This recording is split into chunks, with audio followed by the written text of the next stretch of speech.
Good morning. We're going to get started in 60 seconds. Welcome.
Welcome. We're going to get started in 30 seconds.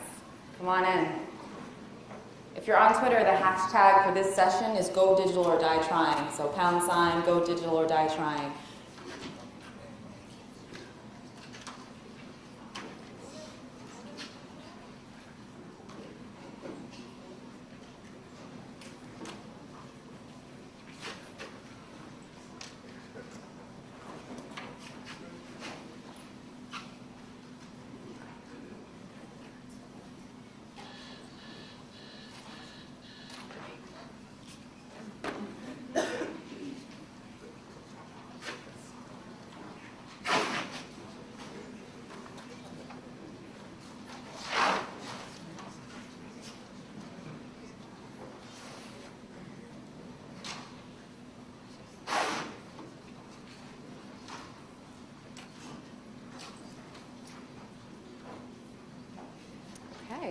Good morning. Good morning. I'm Patricia Cesaire. I head digital marketing and PR for Black Enterprise. And you are in the Go Digital or Die Trying session, the first one of EC. It's okay to get excited. Welcome. I am excited for you because obviously if you're here, you understand that it's very important to have a comprehensive and effective digital marketing strategy for your business or the business that you're looking to hone and build. And Black Enterprise is fortunate to have a suite of experts within our own network that are here today to discuss exactly how you can do that in some really smart, easy to grasp, resourceful ways. If they look familiar to you, they are experts in their own right, whether it be with digital media or marketing or business development or branding. And I'm going to introduce them to you momentarily, but what I did want to discuss really quickly is the opportunity for you to be able to ask questions. We are going to have a 10 to 15 minute bracket for you to text your questions to BEASK plus questions, or that's what you're going to type in, excuse me, to 95323. Now, it's going to pop up a few times, so if you don't catch it right now, while we're going through the session, you'll have a chance to actually type that in and then ask your question. Of course, hopefully we're going to get to a lot of great ones in the session, but you're able to do that. We also have a tool that we're using called Google Moderator. So if you are online and you're watching this via the live stream, then you have a chance to go on to moderator.google. The hashtag on Twitter or social media or Facebook is, the hashtag on Twitter is Go Digital or Die Trying, and you can actually type in your questions on Google Moderator, and I will access them and ask a few as well. So if you are digital and you're not here, you're remote and you're on Twitter, or you can access Google, then you're able to get on Google Moderator and ask questions. The panel session that you'll be looking for is Go Digital or Die Trying on Google Moderator. It's moderator.google.com. And without further ado, I'm going to introduce our panel today. So we have Marshawn Evans. She is the, I'm sorry, one second. Just so you can have some access to who she is. Marshawn Evans, she is, we call her a business ninja at Black Enterprise. Only a few people get that title. She's a speaker, attorney. She's at Marshawn Evans at Twitter. She's the owner of Me Unlimited. and I'll give her a chance to introduce herself a little bit more momentarily. We have Wayne Sutton, James Andrews, and Torrance Boone. So Marshawn, please introduce yourself to our guests here at EC. Well, good morning. I know that is week here in the ATL. This is where I'm from. We say good morning. Good morning. It is a pleasure to be here. I want to first thank Black Enterprise. I have such a joy and honor to be able to write a weekly column for blackenterprise.com on career strategies. And so I want to also just commend the entire conference and the team on how much work they put together. So my company is Me Unlimited. We are a performance strategy and brand strategy firm. We work with large corporations on executive leadership development training. We also do capacity building and brand strategy events for small business owners. Our signature event is called Me University. You can actually go to meuniversitylive.com. That's meuniversitylive.com and learn about a boot camp that we host that focuses on profitable branding strategies. Now that word profitable is very important because there's a lot of information out there about brands and branding, but I think there's little information about how to make your brand profitable. And so being busy does not always necessarily mean you're impacting your bottom line. So what we try to do through Me University is to teach profitable branding. And my philosophy is this, that in order to brand effectively, you need to establish yourself as an expert in your industry. So to me, profitable branding is about expert positioning. And one of the things that small business owners can do in order to make that effective is by serving as the face of your brand. And most of us don't do that. And so my philosophy about branding is, first of all, you must be an expert. You have to own your voice. You have to own your voice until the end of time. Social media gives you an opportunity to do that. So you should be utilizing all of those tools to showcase how you are an expert in your industry and why people should know just how brilliant you really are. Excellent. Thank you. Next, we have James Andrews, actually. Please introduce yourself. Good morning. How you guys doing? Good. All right. Well, my expertise is in social media. I shun the word Google, as Patricia likes to call me. I think we're all students and we're all learning. It's going to go like to say we're all life learners. My agency is Social People. We are strategically positioned as a hybrid agency, so we operate in terms of PR firm, marketing firm, and we help big corporations, media companies, and some celebrity clients position themselves using social, mobile, and technology tools. It's a confusing world out there, as you guys all know. And so what we like to do is like come and demystify the world of social media, put sound business practices to those companies who are looking to engage, whether it's from PR standpoint, customer service. Some of our clients include the Grammys, who did all social media for this year's Grammy Awards. Lexus, we work with a huge endowment in California called the California Endowment. And we work with a couple of celebrities, Jane Fonda and most recently Shaka Khan. So It's a pleasure to be here. I'm really excited about Black Enterprise Quality. Thanks, James. And we have Wayne Sutton. Sorry, Torrance Boone. Good morning, everyone. I'm Torrance Boone. I lead the agency business for Google in the Americas, and in that capacity, I work with my team and a large number of agencies and clients across the Americas regions, basically to take Google products and platforms and infuse those into the marketing strategy process as far upstream as possible. So the idea is to unlock big ideas, transformational ideas, in partnership with agencies and their clients so that they can push their businesses, their respective businesses forward more aggressively. The Google name is obviously one that everyone knows, which is really fantastic. It's a great place to work at. What people don't know about Google, though, is the legacy of the company was actually founded on small businesses. In the very early days of AdWords as an advertising platform, it was small businesses that utilized that platform to grow their businesses really aggressively. In fact, we've just released some information about the economic impact of a number of our products, and last year we've estimated that the Google product platform generated about $64 billion in economic activity just in the US alone. And for small and medium-sized businesses, or really anyone that utilizes our AdWords interface, we've pipeline statistics that confirm that roughly $1 invested in paid search on AdWords actually generates about $8 on average in profitability for those companies. So it's a huge economic engine for the economy. The legacy is founded on organizations that this conference is focused on. The other interesting thing about Google is that we're no longer just a search company. So over the past few years, we've diversified our product base into online video with YouTube, the Android platform with mobile. We have a lot of things happening on the social front, and we're also aggressively focused on Chrome and new web browser infrastructures that allow brands to do really interesting things on the web. Really great to be with. Glad to have you. And we've got Wayne Sutton. Hello, everyone. I'm saying first and foremost, thank you for the Class Academy. Also, I'm reviewing this panel as this great company that we know certain fields. I'm basically a geek and entrepreneur at heart. I'm working out everything to be here.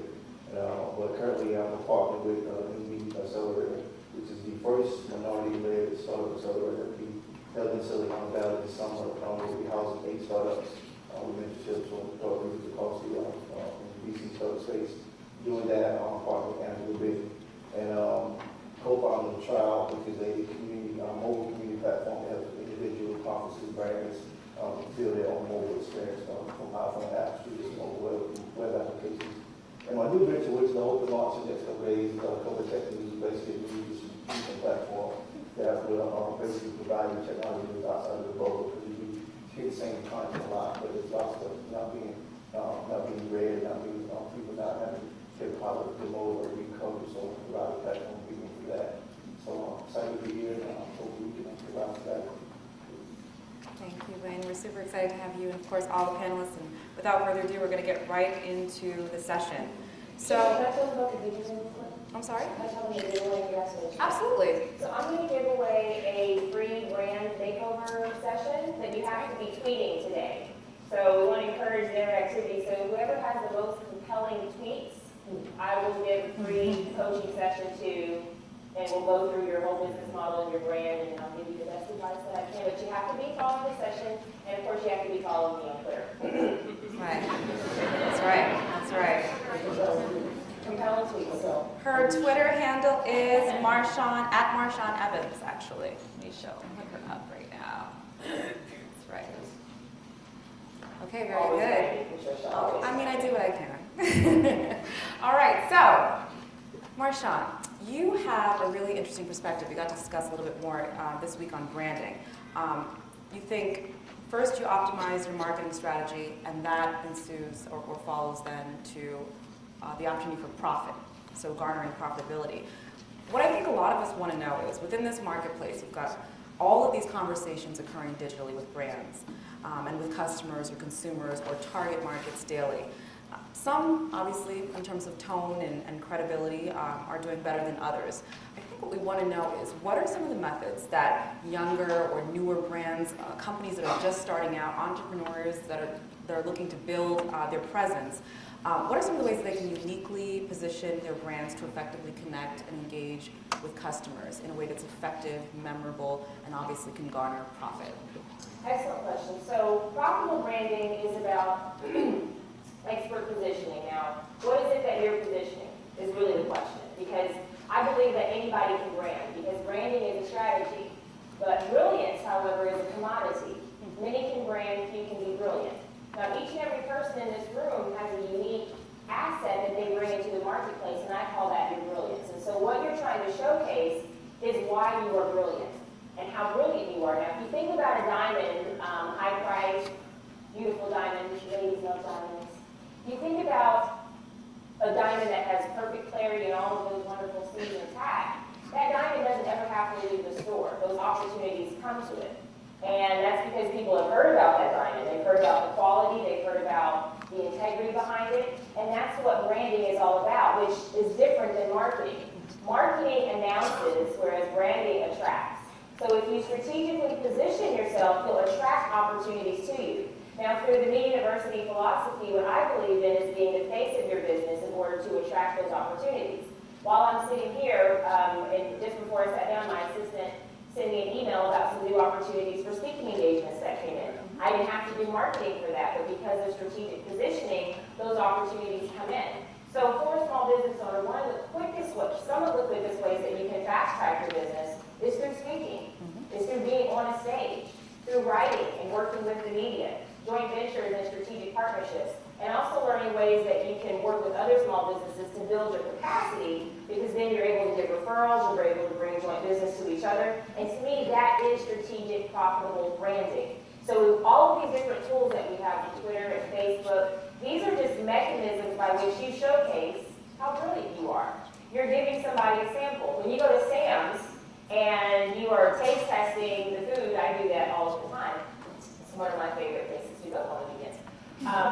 So when you do that, there are many things that you may not even think about buying until you tasted it. And they will not necessarily think about hiring your business or doing business with you, but they have an opportunity to sample you on Twitter and to sample you on Facebook. And you're showcasing just how brilliant and how tasty you are in terms of your business and what it is that you bring to the marketplace. So I think that's how you should look at all of these vehicles. You should look at yourself as brilliant, understanding what you are showcasing is your voice. And social media gives you an opportunity to connect your voice to consumers in a way you've never had before, but you do have to have a good strategy behind that.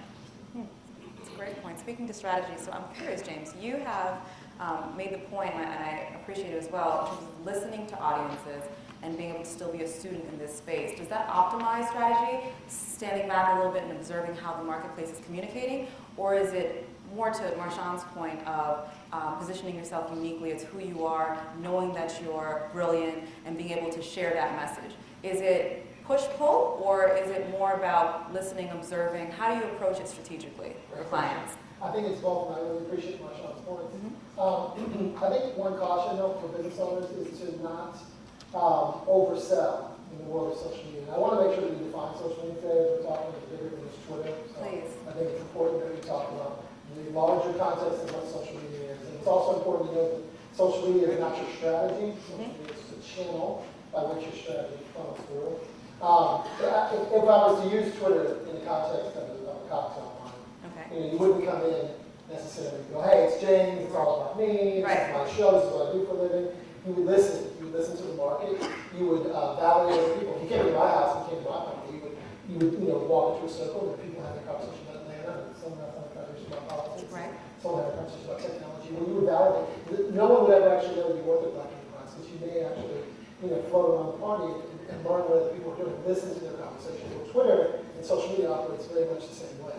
You don't go and broadcast yourself immediately. You actually listen to conversations. And you gain thought leadership, you gain authority by listening to the market and inserting yourself at the right points. I think social media as a whole gives you this opportunity we've never had before. I actually don't have to wait on Black Enterprise, no disrespect, to push out my news, to push out what I want to say. It's a good vehicle. It's a good vehicle, but yeah. Absolutely. When Black Enterprise comes in and validates what I'm talking about, it's awesome, right? Absolutely. But I actually can be the news every day. I can be Wall Street Journal, I can be Black Enterprise, I can be in my little world that exists, I can be the news every day. I think that's the power of taking thought leadership and master branding of yourself personally, and literally taking your flip cam every morning and saying, I am the best accountant in Cleveland, Ohio, and I'm going to tell you I'm the best accountant, and I'm going to put a camera on. But it's actually, I think the positioning is about learning what the market is talking about. The tools that I actually use every day to listen, I use Google Reader. Thank you. I'm a huge Google Reader fanatic, so I dump a bunch of feeds into Google Reader, and I listen to blogs through using Google Reader. I may use something like Social Mention, which is another social listening tool. The point that, and there are several of them, I could sit here for an entire panel and talk about listening tools. The point is this, that you want to build what's called your listening apparatus. You want to build your social media listening tools so that whether you're a small business or some of my clients, which are Lexus, either or, that you start off listening to the market and then having conversations based on what the market is saying. Great. And speaking of what the market is saying, a lot of folks are using their phones to do this, their smartphones. I have a great quote that I want you all to grasp in terms of how you can leverage markets online. It's location-based marketing is the interaction with customers by their location, offering value-based opportunities that increases customer loyalty and social sharing in a way that you can measure. If that sounds familiar, Wayne, obviously that was your very comprehensive quote discussing location-based services. I saw you on your phone earlier. I don't know if you were checking into anything. It's okay because I know you were doing something having to do with digital marketing. But could you talk a little bit about that, specifically to how smaller brands can do this? We've seen how behemoth brands like Google and Starbucks harness location-based apps to incentivize customers to interact with their brands. How should small businesses use these apps to excite customers, sustain loyalty, and get them excited around a shared brand rewards within their network, and talking about that with their friends on Facebook and Twitter? How does that translate and spill out into social media as well? Is it feasible for small brands to use location-based apps to market effectively their brand? Most definitely. And actually, small brands, small businesses, they have a more unique opportunity to interact with their customers on a micro, on a location-based level, because they're more hands-on. Okay. You go to your small business where you are a nationwide, retailer, insurance, and office. You know the people who come to your office. You know their name of your small business. They come to your doors and go familiar with them. And by communicating with them or providing some sort of value using a location-based platform, whether it's a loyalty deal, we want the person who may visit your business the most often, or something to attract new customers. Using those platforms and tools can easily leverage the opportunity to increase word of mouth about your business and build a continued relationship with your customers and attract new customers with these platforms, and provide analytics like never before to say how many people come to your doors, how often, what's the most business day of the week, what is the least business day of the week, what can I do to increase increase sales in a particular day, or why my lunch hour I know is busy and I see everybody comes here, but then they may visit another location after that. How can I set up some B2B or B2C relationship with the other business to say, all right, my customers is checking in here, they go and visit your location, how can we partner up? Small businesses have that unique opportunity, even when I can deal with a whole bunch of loopholes in politics or teams to set those types of deals and partnerships. Where, like Starbucks, they experiment a lot with QR codes. They've done Foursquare deals. They do e-commerce using barcode scanners.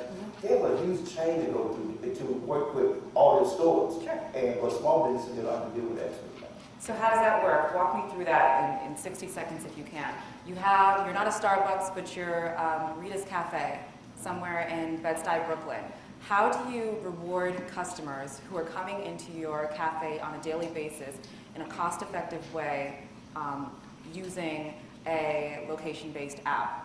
I'll probably say, before I decided to come up with something to reward them, ask them what they want, because I have a unique opportunity to have a conversation with them. So, or even look at your point of sale system and see, what is the most popular, what's something I'm trying to push out, and then partner up with a platform that can easily, or can also do research to see what most of my customers are using as a mobile device. Because you want to maybe come up with something on Apple app, most of my customers are Android. Absolutely. So do market research and then communicate with your customers and say, what would you like to see us offer?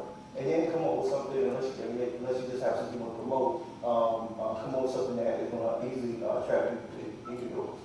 I just want to add that, what Wayne is talking about is the fact that social and digital technologies are creating what Gary Vaynerchuk, who's a friend of ours, likes to talk about, the thank you economy, which is a book I definitely highly recommend, is it's turning into small towns. I mean, really what we're talking about is that cities are becoming small towns because of social media. The ability to walk into your Rita's Cafe and to know the owner because you're following on Twitter, or to be rewarded, for me as an owner of a cafe, and know my customers because I'm watching their faces as check-ins. It's back to some of us who grew up in small towns, where the butcher knew you, the baker knew you, and you had a relationship. And the customers are in control. It's all about the customers. And now we as customers have been empowered to say great things about your business, bad things about your business. And savvy brands, savvy businesses understand that and leverage the tools to treat their customers like small town customers. And I would say, think about mobile technology, location services. We're spend a lot of time last year on location, I'm more talking about mobile. But the key is that you have the opportunity to reach customers right here, when they're in your doors, when outside your doors. So if you could just provide some sort of platform that can reach them on their mobile devices, whether it's a push notification or email, and say, we have this special, this deal, this opportunity, this, I get a text message from Calvin Klein, I signed up and they said 50% off X Y deal during these days. I take into account, I'm going to go get that sale. They drive me to the door. But you also need to pay attention like a blind shopper. So you can see what people are saying. They don't know that you're necessarily listening. People complain very freely on social media now. So you can pay attention to what people are actually saying about your business or your industry, which can show you market opportunities.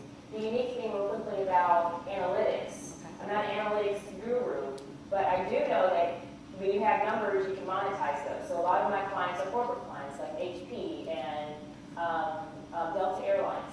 So if I can show them numbers in terms of traffic, and I can have a conversation about how we can monetize a partnership and engagement.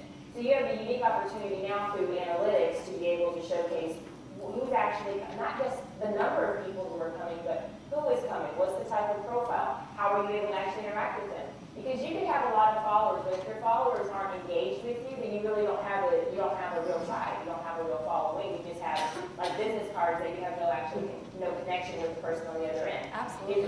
If you can showcase to a corporation, we talk about capacity building and getting opportunities to do big business with big businesses. If you can show them how you are engaged with a particular consumer that they're trying to reach, then I have about 2,500 people on my Twitter, on my Twitter account.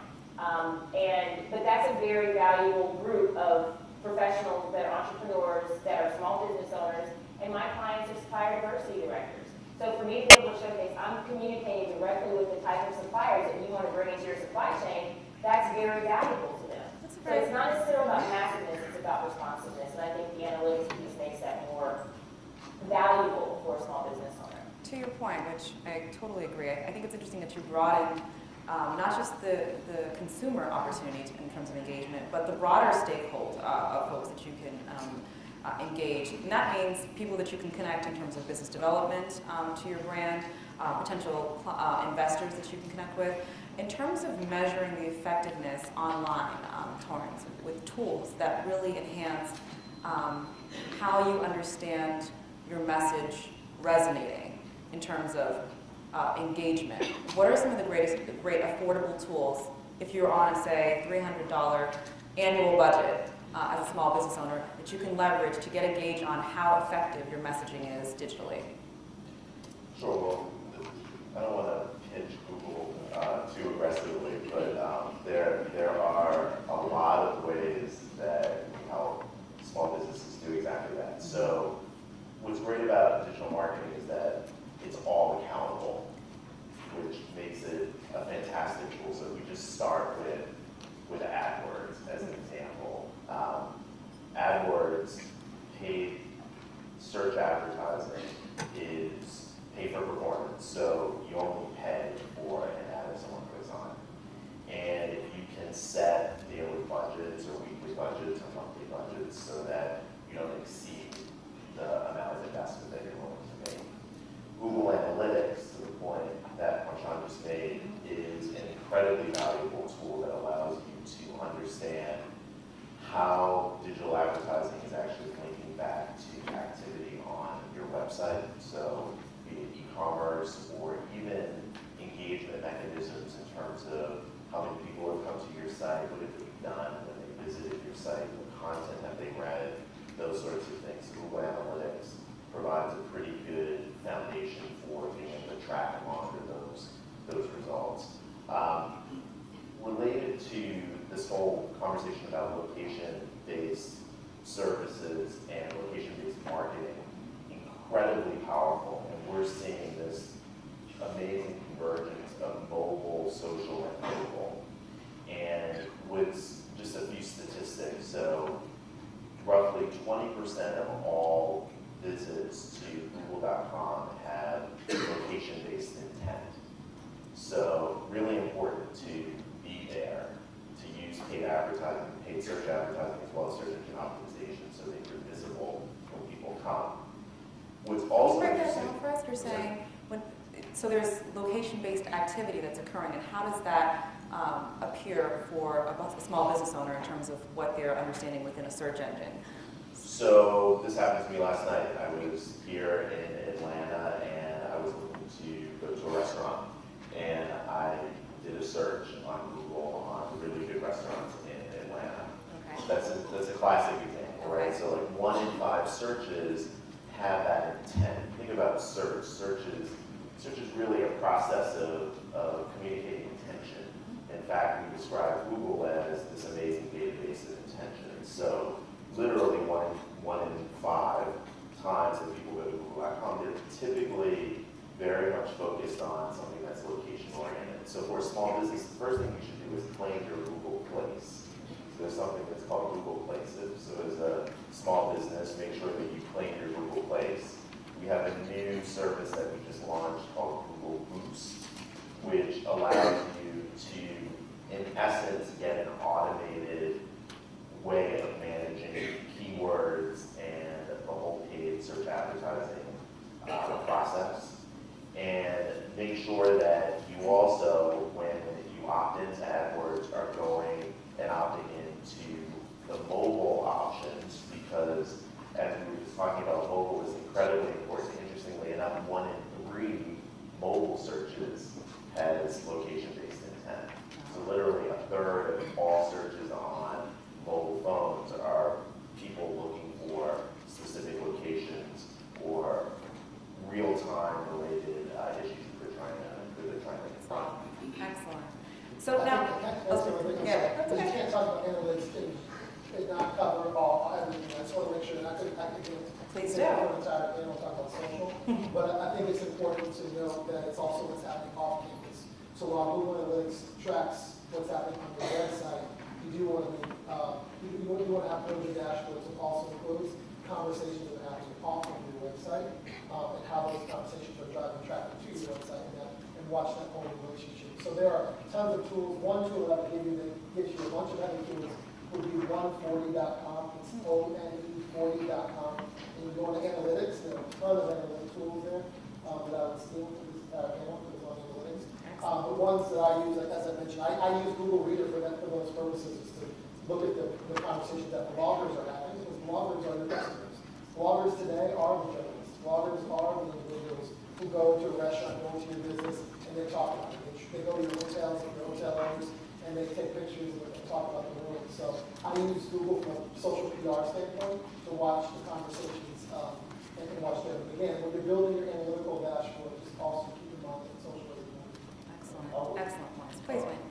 It's great to talk about location, talking about mobile, social, and talking about marketing, branding, and social media, talking about Twitter, and all these platforms and so forth. But some of you in the room don't have time to manage Twitter, some of you don't have time to manage Facebook, some of you don't have time to look at Google Analytics all day, but you have a website.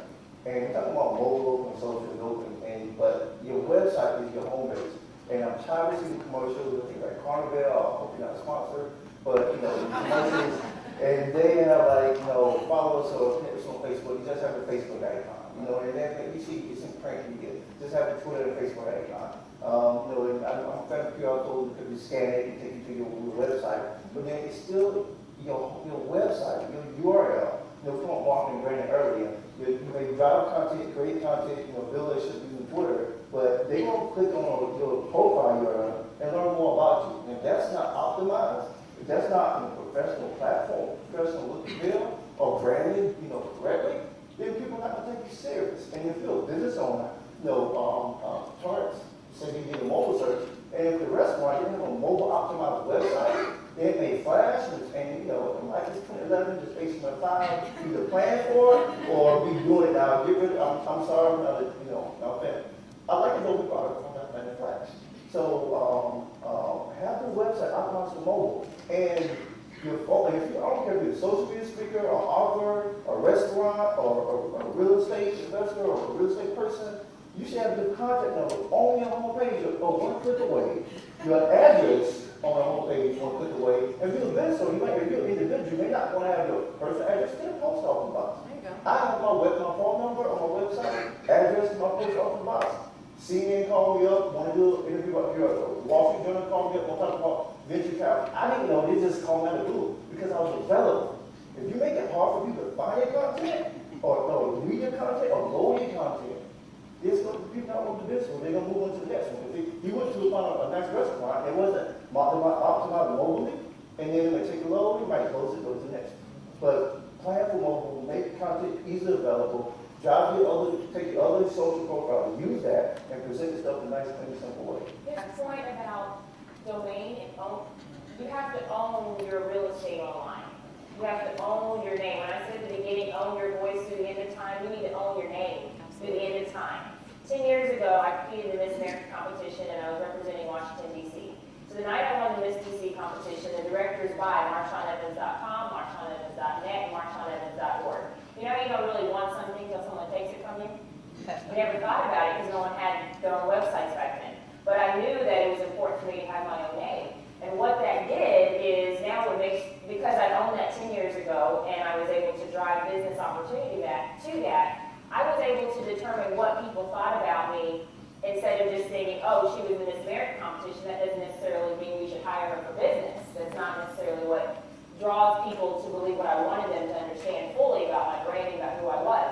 But if I didn't own my own real estate online, then they were subject to believe whatever everybody else says when they go into Google. Right. So you have to not only own that, but you have to be very strategic about what you showcase on your property.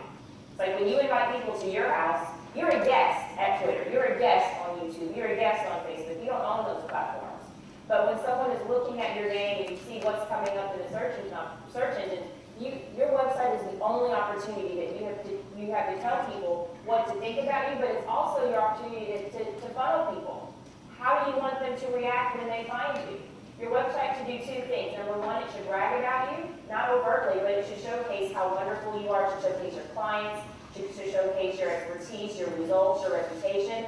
All of those things should be showcased. But really, your point is you want them to do something. You want them to be able to find you, but you also want them to be able to either buy something, to know how they can spend money with you. Otherwise, why do you have a site? So you've got to think backwards. What is it that I want my customer to do when they land on my site? Don't confuse them, because confused people do nothing. Most websites are confusing. You get too caught up in the bragging about yourself in a way that doesn't push them towards actually acting while they're on your site, and you've wasted an opportunity. And so you really should think not only about having your own domain and buying that up in multiple platforms, looking at your domain as your mothership, and then all of these other platforms are just tools and vessels, again, to bring people back to your mothership. Because if Twitter decides to change platforms, or if I just somehow my account gets hacked and I lose all of that, or I lose everything on Facebook, then I still need to have my own list. I still need to have my own community, and my domain is my home. You need to have your own home. We need to have our own home. And I say this, I emphasize it because most don't. I feel you. I think you're absolutely right. I think it's interesting that you bring up the point that you did that 10 years ago. But folks can do that today. GoDaddy.com, what else do you recommend in terms of resources? And before you finish up on that question, I wanted to quickly get from you all, before we jump into questions now, what the shortfalls are. So you definitely said a must-have is your own domain, you own it. Of course, Wayne, you've reiterated that you optimize it, obviously, for where people are going. And lately, they're going on their smartphones to your business. Torrance brought up a great point. And being able to ensure that you can have a conversation with them once they get there, outside of your website, but within their comfort zone as well, whether it's Twitter or Facebook. And you've mentioned great ways to do that, James. What are some don't do? So if I said don't do this and you fill in the blank in 2 to 3 seconds, between each and every one of you, tell me what folks, in terms of shortfalls, should avoid as small business owners when it comes to their digital marketing strategy. Torrance. Well, I would say avoid being super tactical out of the gates. Really step back and think about broadly the strategy that you're trying to drive. What are you trying to accomplish? And then use that to assemble the tools and tactics that connect to it. Excellent. I think we're not, I don't know if this is a don't do, but I feel like we're not doing enough innovation and dreaming around the tools as business owners. Like, to Marshawn's point, you are the thought leader when you wake up. How do you utilize the tools? How are you engaging with your audiences? Are you, to not be afraid, I guess it's not necessarily not be tactical, but, try things. Get out there and try a location-based strategy. If you're a business owner and you're using Foursquare, which is one of the location-based tools, understand more about the consumers and play things, play games, give away things, try to engage your consumer And I think we are very rigid in our approach, and I'd like to see more creativity around the tools. I think what I try to do is this architecture around creative and ideation and how the tools power that. I think for us, don't get stuck in looking what other people are doing. Try your own, build your own niche, and use a plethora of tools. It's not just about Twitter. It's about how all those tools come together. So dream bigger would be my one thing. Right, don't not dream. That's Great. right. Wayne. So, as a business owner, don't think because you're the owner that you can separate yourself from your company by posting digital content, whatever online. You're always connected with your business no matter what happens, and on any social presence online. And the other thing is, don't just put out new marketing campaigns or marketing strategies or create, sales without measuring and tracking everything from the time you came up with an idea to the time somebody purchased something. Try to track every single thing, so don't just put it out there without tracking it. I would say two things. James may not like this, but I would say, because maybe your company is social people, but I would say if you're a business owner, don't be too social. And what I mean by that is you have to determine what social means to you and what you want to accomplish with your platform. For me, I don't tweet about breakfast. I don't have a problem with people who do. I probably won't follow someone for very long if that's all they tweet about. Because when I read my timeline, or if I use one of the tools that I use for just combining a lot of activity on different platforms is Nutshell, which is a service provided by Constant Contact, which is actually pretty good. It sends you an email every day of what's happening on your Twitter, your Facebook profile page, your Facebook fan page, your LinkedIn page, your YouTube activity. All of that in one email 3 times a day is easy for me to take a look at. I can send it to my social media team person, and they can look at that as well. But for me, I know why people follow me. I pay really close attention. So I try not to be too social because I know that people are looking for either inspiration or they're looking for strategy, but they're also looking to connect with me. So I'll mention something personal. I might be at a speaking engagement. Well, what does that do if I'm showing, here's a picture of me on stage with Maya Angelou? It does a couple of things. It lets people get to see that I'm human, I'm showcasing myself, but it also is still expert positioning because I'm showcasing where I am and what I'm doing. So for me, I look at everything on social media as a strategy, and I try to be somewhat social, but I don't believe in being too social if you're a business owner and it's about positioning. Now, there are different theories on that, but that's just one of the things I think we should be cognizant of because you can dilute your brand and you can minimize it if you are, in my opinion, too social. The last thing is don't try to be everything to everybody.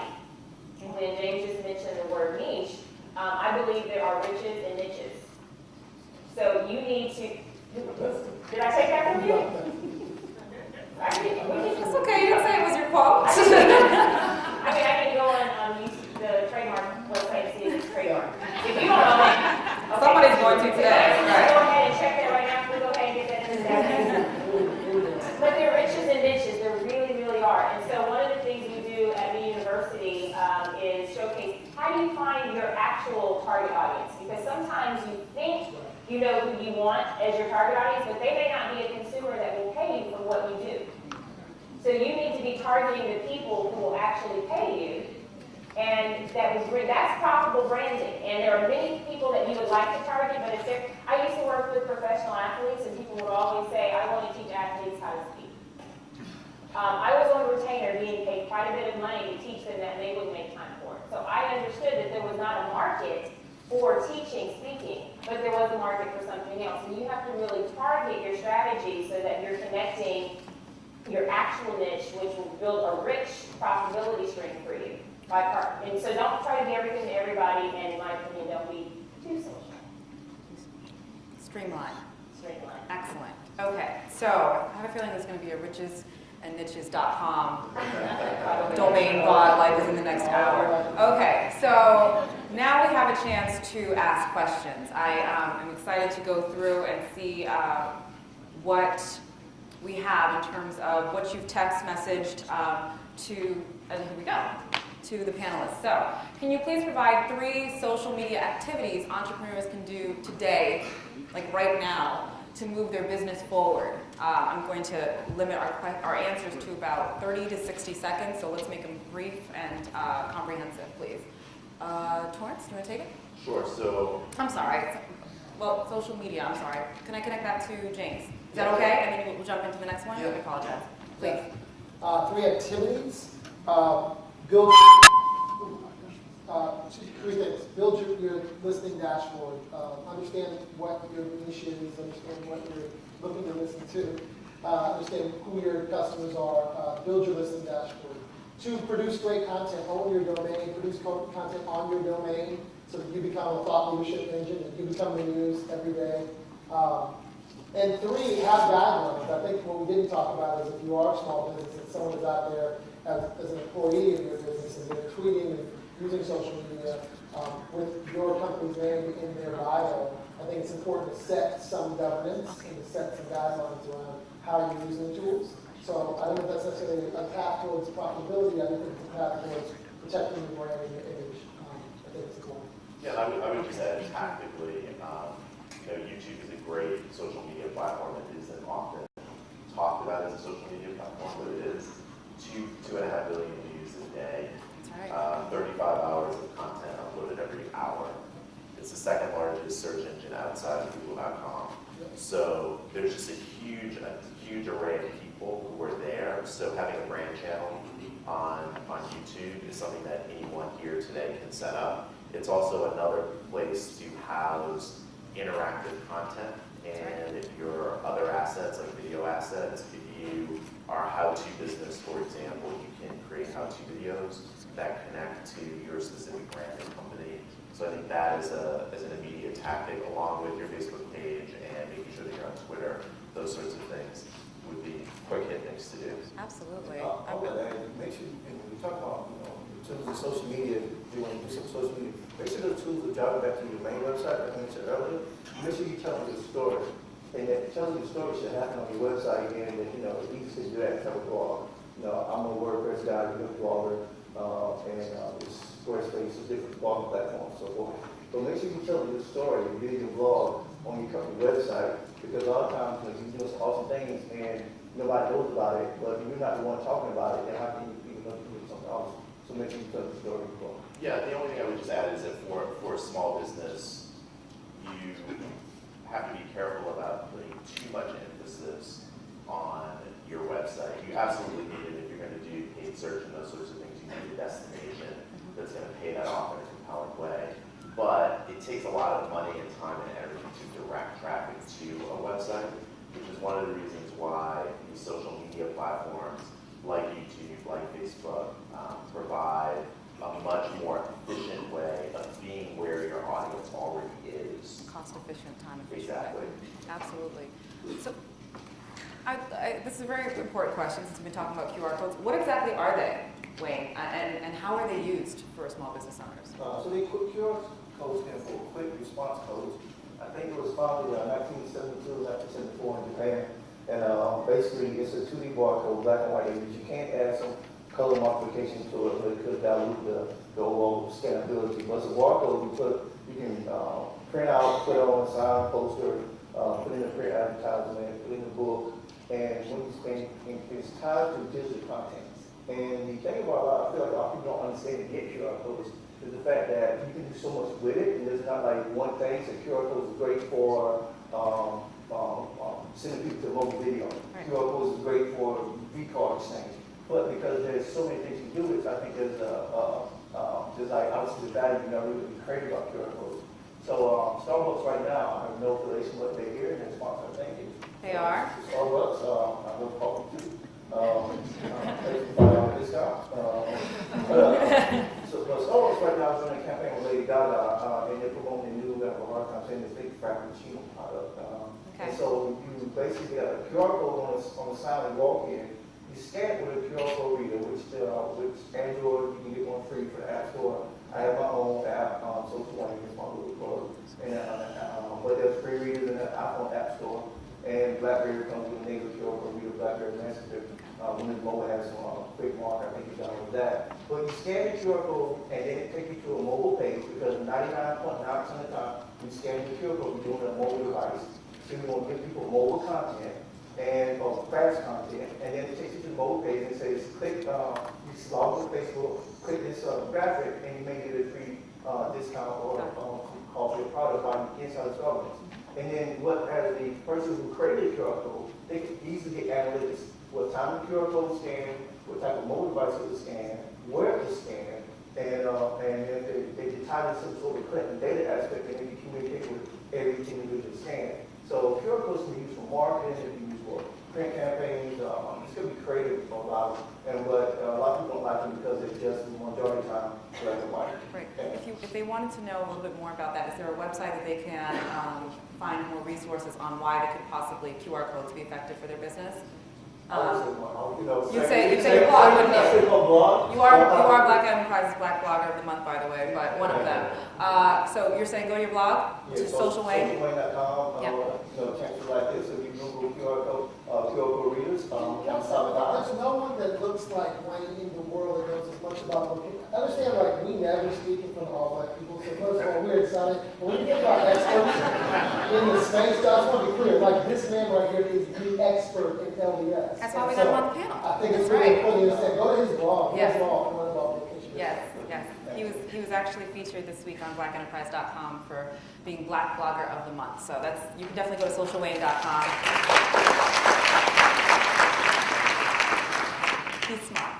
So, another question. Are there any potential problems we need to avoid when using Facebook and Twitter? I mean, that could possibly run for all day, this answer. So, can someone tell us in 60 seconds, I'm going to hand it over to Marshawn because you seem to be really big on reputation management. So tell me what you think. Well, I think that actually a couple articles on blackenterprise.com on crisis management. That's right. And I think that social media gives you an opportunity to help manage your brand in a unique way, but also I think all small businesses should have some kind of crisis management plan.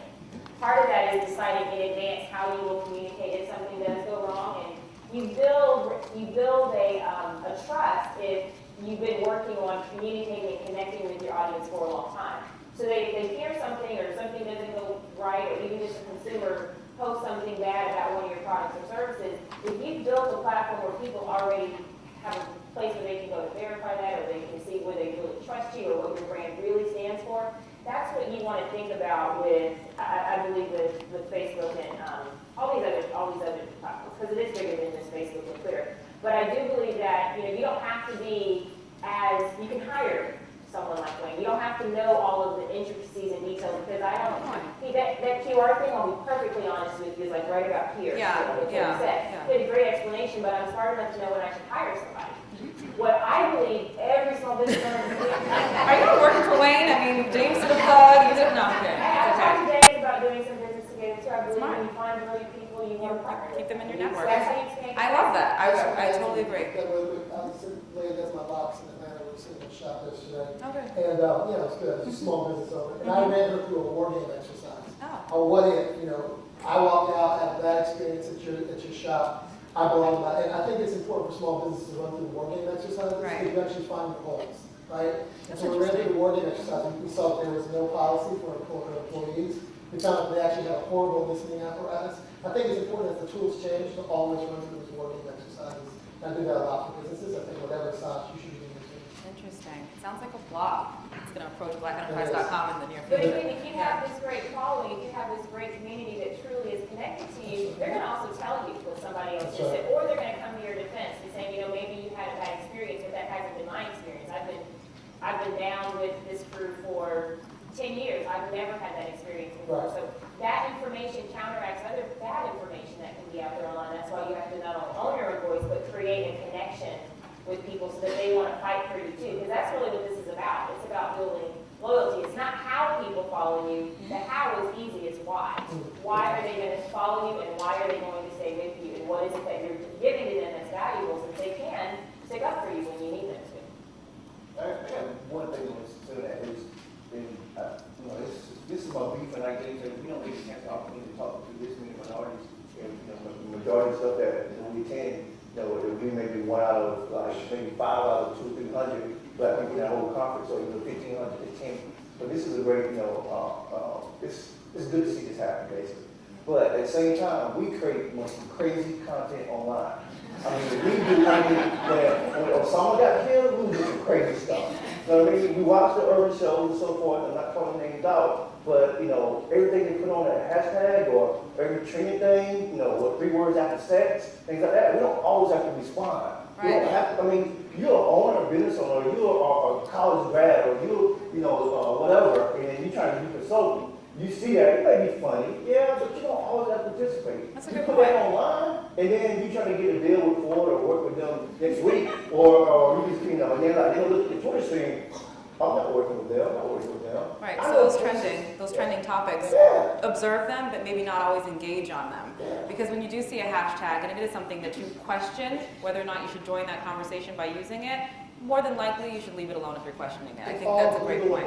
It's all what? Googleable. Googleable. Yes. That's right. Under your name, unfortunately. That's right. But still, hashtags are ways to engage followers. I know Alfred Edmond Jr., he's our editor-at-large, says that he doubled his followers when he first started on Twitter by jumping on a really popular trending topic. And the next question, I think, speaks to that. How do you obtain more followers and fans and engage them to stay connected? If you're not jumping on every hashtag or every trending topic on Twitter, is there a way to double, triple, quadruple your fan base on social media? I think to Marshawn's point, it isn't about the size of the followers, it's about the engagement level of followers. So clout, which I have mixed reviews on, but KLOUT is a measurement tool out there that measures the effectiveness of your following, right? So I have, say I have 14,000 followers, 13,000 followers. It doesn't matter. I can be way more effective than Ashton Kutcher, who has 4 million followers, in a particular subject. I probably know more about the issue. Exactly. But the point is to really understand that you're growing the depth of the relationships within those followers. That's right. I think that naturally, if you're doing PR, you're doing press, it's mixing the traditional and the non-traditional. So I was able to grow Jane Fonda's followers because we did CNN and we did all these things, and every time she would mention her Twitter address, not the celebrity, of course. I think for all the small people who aren't celebrities, civilians, it's about, building, engaging in conversations. It's going out there and seeing someone have a conversation, retweeting something that thinks great. The people that I follow on Twitter are my paper boys and my paper girls. So I wake up every morning, and the dirty secret is I may follow 12,000 people. I only read about X hundred because I use columns. I use Twitter columns. But those people who are in my columns are the people who give me good news, and I retweet them. If there's something interesting, I retweet them. They retweet me, we have a relationship. And I think it's about diving in that conversation, and you'll grow followers, but that should not be your goal, is to triple the size of your followers. It should be to Deeper. sustain a deeper, That's right, more deeper. effective audience base. Yes. Interesting. Is that the same? I think a lot of us wonder about viral videos too.